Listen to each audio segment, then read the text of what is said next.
Hi friends, இன்றைக்கி நம்ம சௌசௌ கூட்டு தான் பார்க்க போகிறோம். அதுக்கு 100 கிராம் பாசிப்பருப்பு எடுத்துக்கோங்க. அதை நல்லா கழுவி வச்சுட்டு அதில் பெரிய டம்ளரோட ஒரு 3 டம்ளர் தண்ணி ஊற்றிக்கோங்க.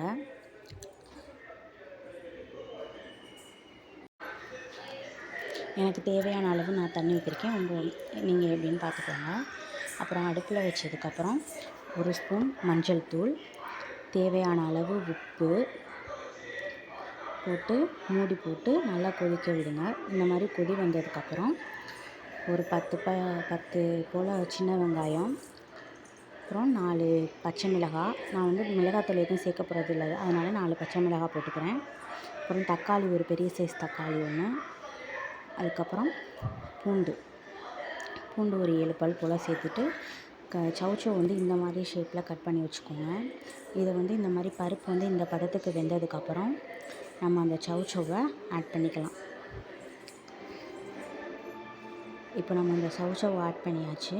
இதை கிண்டி ஒரு 10 நிமிஷம் போல் வேக வச்சுக்கோங்க.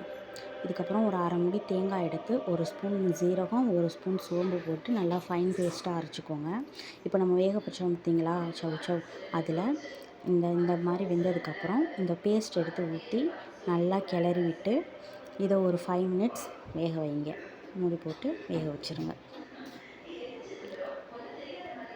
நம்மளுக்கு திக்கான சௌசௌ கூட்டு கிடச்சிரும்.